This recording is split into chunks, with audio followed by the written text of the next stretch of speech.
नमस्कार दोस्तों, स्वागत है आप सभी का जीके ट्रिक्स खजाना चैनल के अंदर। तो आज से हम देखेंगे इंडियन ज्योग्राफी से रिलेटेड टॉपिक्स को कवर करेंगे। तो आप देख सकते हैं कि इंडियन ज्योग्राफी से रिलेटेड जो टॉपिक रहेंगे उन कंप्लीट टॉपिक को हम यहाँ पे कवर करेंगे। तो आप देख सकते हैं कि यहाँ से कितने एग्जाम्स को आप कवर कर सकते हैं। तो अगर आप राजस्थान पटवारी के एग्ज़ाम की तैयारी कर रहे हैं, राजस्थान पुलिस के एग्ज़ाम की तैयारी कर रहे हैं, Rajasthan high court, LDC, group D या फिर रीट के एग्ज़ाम की तैयारी कर रहे हैं, या आरपीएससी फर्स्ट ग्रेड के एग्ज़ाम की, या एसएससी, जेई या सीएचएसएल, तो इन सभी एग्जामों में आपको क्या दिखेगी, इंडियन ज्योग्राफी का जो पार्ट दिखेगा वो हमेशा दिखता है। तो हम कंप्लीट उस तरीके से हम पढ़ेंगे कि कोई भी टॉपिक ना छूटे। अगर आप आरएएस का प्री भी देना चाहें इसको पढ़ के, तो आरएएस का प्री भी इसमें कंप्लीट आपको कवर मिलेगा। मेंस की मैं बात नहीं करूंगा यहाँ पे। अगर आरएएस के प्री की अगर मैं बात करूंगा तो वो भी यहाँ से आप कवर कर सकते हैं। तो आज का जो टॉपिक रहेगा हमारा राजस्थान ज्योग्राफी, इंडियन ज्योग्राफी की हम जो बात कर रहे हैं यहाँ पे। तो इंडियन ज्योग्राफी से हमारा जो सामान्य परिचय है वो हम स्टार्ट करने जा रहे हैं, सामान्य परिचय।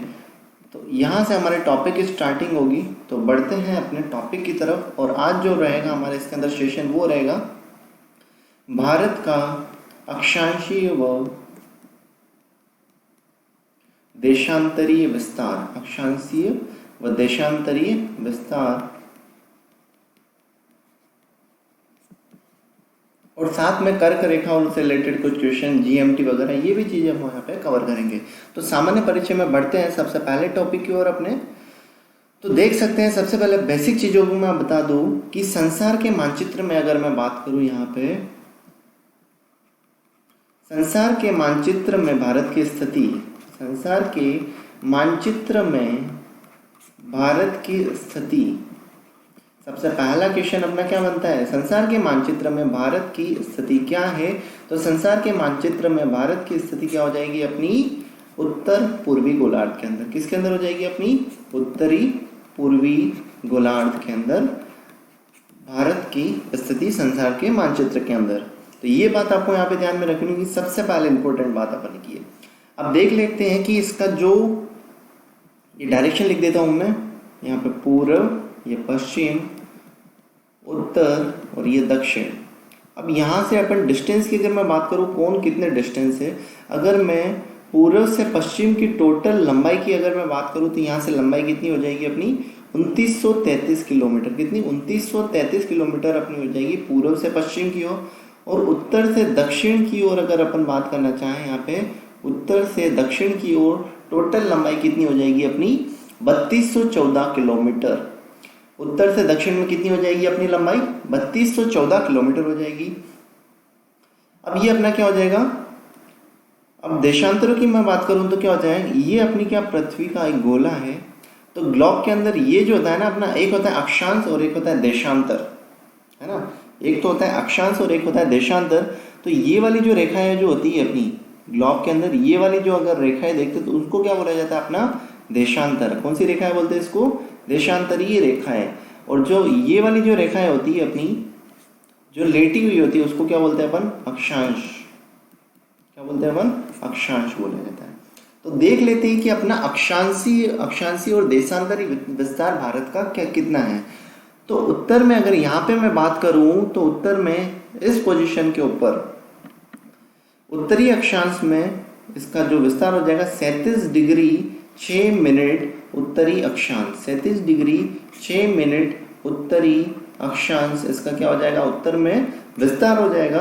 कहाँ पे है ये अपना जो पॉइंट है 37 डिग्री 6 मिनट जो मैंने लिखा है, वो कहाँ पे मिलेगा अपन को, ये मिलेगा अपन को लद्दाख में। कहाँ पे मिलता है अपन को, लद्दाख के अंदर। और इस बिंदु को क्या बोला जाता है, ये जो पॉइंट है उसको क्या बोला जाता है, तो इस पॉइंट को बोलते हैं अपन इंदिरा पोल, या फिर इंदिरा पोल के नाम से जाना जाता है।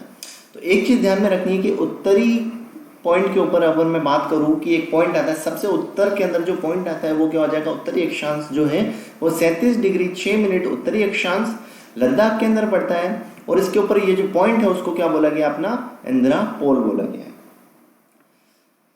नेक्स्ट बात करता हूं मैं, दक्षिण की ओर आ गया। तो दक्षिण की ओर जब मैं बातचीत करूंगा यहाँ पे, तो दक्षिण की ओर यहाँ पे जो अपना उत्तरी अक्षांशीय जो बिंदु होगा वो कितना पे अपना 8 डिग्री 4 मिनट उत्तरी अक्षांश। कितना हो जाएगा अपना 8 डिग्री 4 मिनट उत्तरी अक्षांश हो जाएगा ये अपना 8 डिग्री 4 मिनट उत्तरी अक्षांश। और ये पॉइंट जो हो जाएगा ये क्या हो जाएगा अपना सबसे दक्षिणतम बिंदु।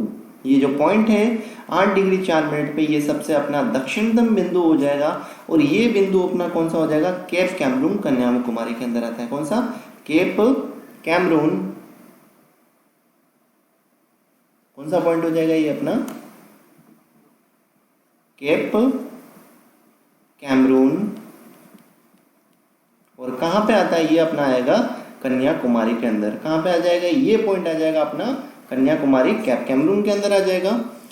एक और बात मैं बताऊं कि यहीं पे एक उत्तरी अक्षांश का एक और पॉइंट की अगर मैं चर्चा करूं तो वो है अपना 6 डिग्री 45 मिनट उत्तरी अक्षांश का जो पॉइंट है अपना उत्तरी अक्षांश का पॉइंट जो है वो कहाँ पे आता है, तो ये अपना आएगा 6 डिग्री 45 मिनट ग्रेट निकोबार के अंदर। कहाँ पे पड़ता है ये अपना ग्रेट निकोबार के अंदर पड़ता है। और यहाँ अपना दक्षिणतम बिंदु है। और इस पॉइंट को जो बोला जाता है वो क्या बोला जाएगा अपना इंदिरा पॉइंट। क्या बोला जाता है इसको, इंदिरा पॉइंट के नाम से जाना जाता है। तो आप देख सकते हैं कि अपने जो उत्तर के अंदर जो पॉइंट था उसको तो अपन ने क्या बोला था इंदिरा पोल, लेकिन यहाँ पे जो बिंदु उसको क्या बोला अपन ने इंदिरा पॉइंट। और इसी इंदिरा पॉइंट को दूसरे अन्य नाम भी दिए गए। क्या नाम हो जाएगा, पिग्मेलियन पॉइंट भी बोला जाता है। क्या बोला जाता है इसको,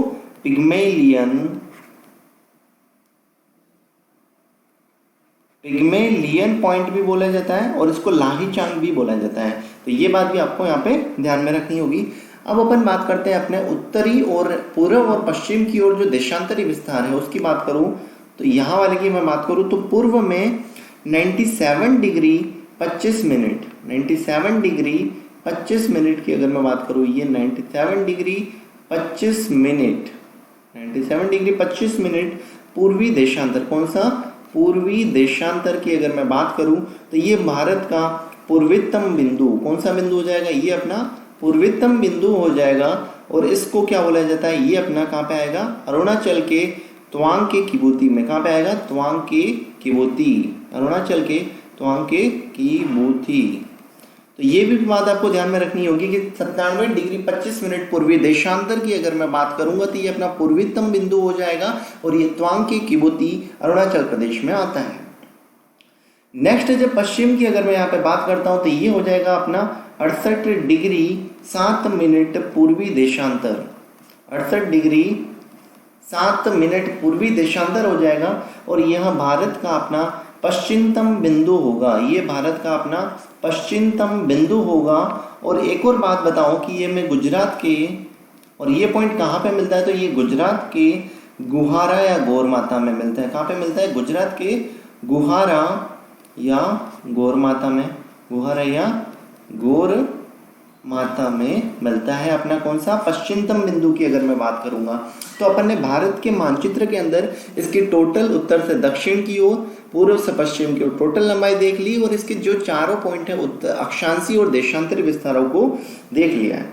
अब नेक्स्ट बात मैं आपको एक बता दूं, इंपॉर्टेंट बात यहाँ पे कि एक देशांतर को जो प्रकाश की किरण होती है उसको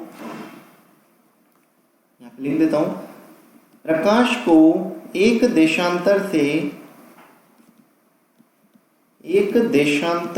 दूसरे देशांतर तक, एक देशांतर से दूसरे देशांतर तक जाने में, देशांतर में जाने के लिए 4 मिनट का समय लगता है। कितने, 4 मिनट का समय लगता है, 4 मिनट का समय लगता है। तो ये बात भी बहुत इंपॉर्टेंट हो जाती है कि जब भी आपको टाइम की कैलकुलेशन करनी हो तो यहाँ से आप कर सकते हैं। अक्षांशीय और देशांतर विस्तार में दे रखा हो तो आप बता सकते हैं कि एक देशांतर से दूसरे देशांतर तक जाने में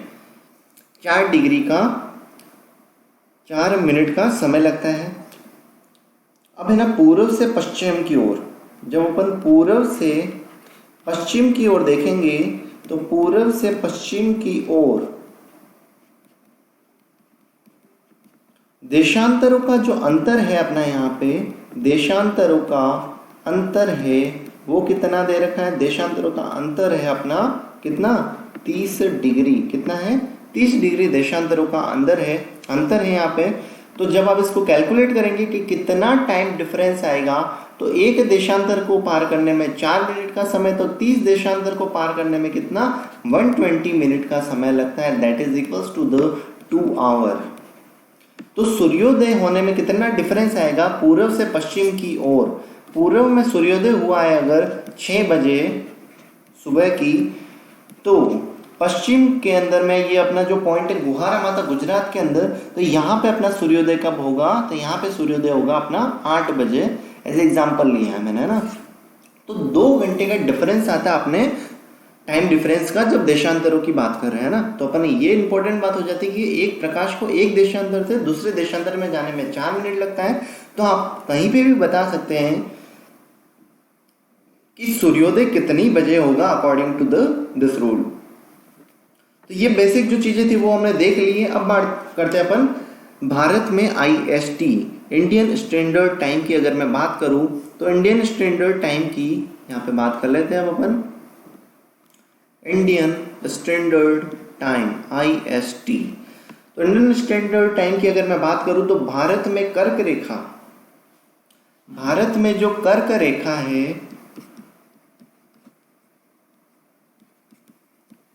8 राज्यों से होकर गुजरती है। कितने राज्यों से होकर गुजरती है अपनी, 8 राज्यों से होकर गुजरती है अपनी। कितने राज्यों से होकर गुजरती है अपनी, 8 राज्यों से होकर गुजरती है। क्या, भारत में कर्क रेखा 8 राज्यों से होकर गुजरती है। अब इन 8 राज्यों को क्रम से याद करने के लिए एक जो ट्रिक है वो मैंने बना रखी है, तो मैं आपको ट्रिक बता देता हूं। क्या हो जाएगा अपना, गुरुम छज्जा पवित्रम। क्या हो जाएगा, गुरुम छज्जा पवित्रम। तो यहां से क्या हो जाएगा, सबसे पहला जो राज्य हो जाएगा वो हो जाएगा गुजरात। देन रू से हो जाएगा अपना राजस्थान, म से हो जाएगा अपना मध्य प्रदेश MP, छ से हो जाएगा अपना छत्तीसगढ़। कौन सा हो जाएगा अपना, छत्तीसगढ़। और ज से हो जाएगा अपना यहाँ से झारखंड। प से कौन सा हो जाएगा यहाँ पे अपना पश्चिमी बंगाल। और नेक्स्ट अगर मैं बात करूँ वी से हो जाएगा यहाँ से अपना, वी से कुछ भी नहीं होगा। त्र से हो जाएगा अपना त्रिपुरा। और म से कौन सा हो जाएगा अपना मिजोरम। म से क्या हो जाएगा अपना मिजोरम। तो यहाँ से आप देख सकते हैं कि राजस्थान में जो कर्क रेखा है वो अपने 8 राज्यों से होकर गुजरती है। इन राज्यों को क्रम से याद करने के लिए अपन पश्चिम से पूर्व की ओर जो ट्रिक है वो क्या हो जाएगी, गुरुम छज्जा पवित्रम। गुजरात, राजस्थान, MP, छत्तीसगढ़, झारखंड, पश्चिमी बंगाल, त्रिपुरा और मिजोरम। तो एक छोटी सी ट्रिक है, इसको बार बार दोहराना है जिससे आप ध्यान में रख सकते हैं कि कर्क रेखा किन राज्यों से होकर गुजरती है। एग्जाम में क्वेश्चन किस तरह से पूछा जाता है कि 4 ऑप्शन दे देंगे कि राजस्थान में कर्क रेखा किन राज्यों से होकर नहीं गुजरती है, और एक ऑप्शन आपको कोई और दे दिया जाएगा और आपको उनको पहचानना पड़ेगा। तो इस ट्रिक के थ्रू आप आसानी से ध्यान रख सकते हैं कि कौन कौन से राज्य कर्क रेखा से होकर गुजरते हैं। अब नेक्स्ट बात में बात करूं कि IST भारतीय मानक समय इंडियन स्टैंडर्ड टाइम की अगर मैं बात करूं, और इसकी कंपैरिजन अपन कर रहे हैं GMT ग्रीनविच मीन टाइम से अगर मैं कंपेयर करूं, तो IST का जो समय होगा, IST का जो समय होता है वो क्या हो जाएगा अपना GMT से 5.5 घंटे आगे है। ग्रीनविच मीन टाइम से 5.5 घंटे, 5.5 घंटे क्या हो जाएगा, ये समय अपना आगे है। नेक्स्ट बात बता दूं कि इसका निर्धारण जो किया जाता है IST का, वो निर्धारण किस आधार पर किया जाता है अपना 82.5 डिग्री पूर्वी देशांतर पर। 82.5 पूर्वी देशांतर पर इसका क्या किया जाता है, निर्धारण किया जाता है। नेक्स्ट हो जाएगा भारत में यूपी, भारत में यूपी के मिर्जापुर, भारत के यूपी मिर्जापुर नैनी से होकर गुजरती है। मिर्जापुर में एक जगह है जहां पर नैनी की बात करूं, यहां से होकर गुजरती है अपनी कौन, इंडियन स्टैंडर्ड टाइम की अगर मैं बात करना चाह रहा हूं तो इंडियन स्टैंडर्ड टाइम की बात करूं तो यहां क्या करती है, भारत में यूपी के मिर्जापुर नैनी से होकर गुजरती है। IST भारत में 5 राज्यों से होकर गुजरती, कितने राज्यों से, तो 5 राज्यों से होकर गुजरती है, तो 5 राज्यों से गुजरती है। तो अब ये कौन से 5 राज्य हैं वो भी अपन को पता होना चाहिए कि IST की अगर मैं बात करूं तो किन किन 5 राज्यों से होकर यह गुजर रही है, तो ये भी अपन को पता होना चाहिए। तो इनको भी अपन ट्रिक के थ्रू देख लेते हैं कि बहुत ही इंपॉर्टेंट ट्रिक हो जाती है, क्योंकि आपको डायरेक्टली याद रखना बहुत ही मुश्किल होगा, क्योंकि या तो अपनी फर्स्ट क्लास है, लेकिन जैसे जैसे हम आगे बढ़ते जाएंगे टॉपिक जैसे जैसे कवर होते जाएंगे बहुत सारा डेटा होगा, तो डेटा को एक साथ याद रखना बहुत ही मुश्किल होता है। तो ये ट्रिक्स आपको उसके लिए हेल्पफुल होगी।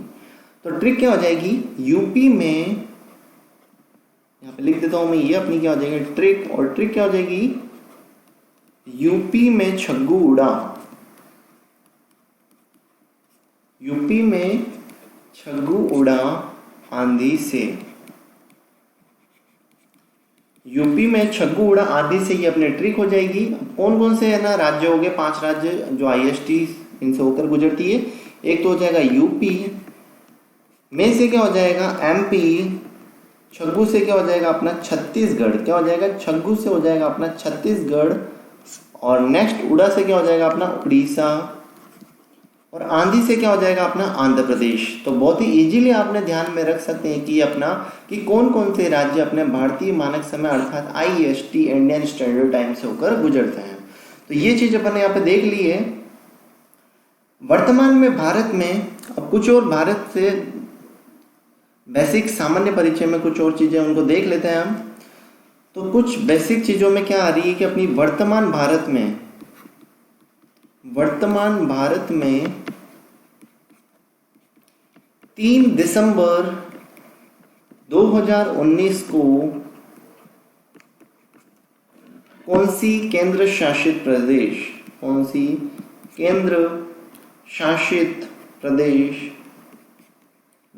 प्रदेशों को मिलाया गया है। तो क्या चीज बात कर रहे हैं हम यहाँ पे कि 3 दिसंबर 2019 को केंद्र शासित प्रदेश किनको मिलाया गया है, कौन से केंद्र शासित प्रदेशों को मिलाया गया है।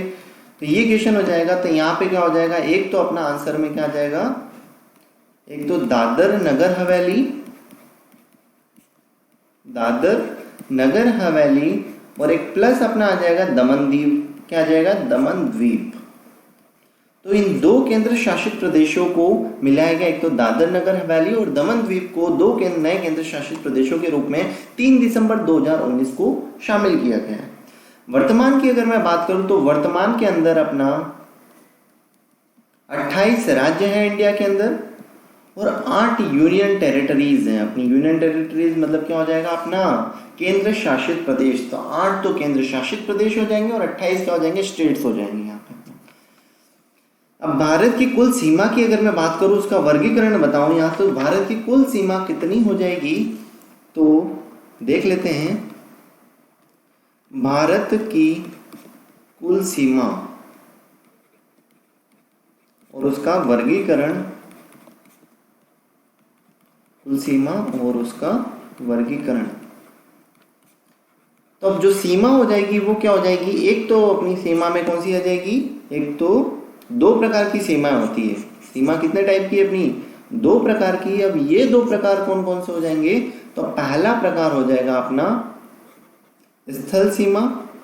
कौन सा सीमा, स्थल सीमा हो जाएगी। और दूसरी अपनी कौन सी हो जाएगी यहाँ पे अपनी तटीय सीमा। कौन सी हो जाएगी, तटीय सीमा। अब जो तट से लगे हुए जो द्वीप समूह की और अंडमान निकोबार की बात करूं मैं, जो द्वीप से तटे हुए हैं, द्वीप समूह जो है उनको तटीय सीमा बोल दिया, और स्थल सीमा जो स्थल से लगे होते हैं। तो कुल स्थलीय सीमा की लंबाई की अगर मैं बात करूं तो 15,200 किलोमीटर अपनी टोटल क्या है, अपनी स्थलीय सीमा है। और तटीय सीमा की बात करूं तो 7,516.6 किलोमीटर, 7,516.6 किलोमीटर अपनी क्या हो जाएगी, तटीय सीमा हो जाएगी। जो तट से लगी होती है वो सीमा 7,516.6 किलोमीटर।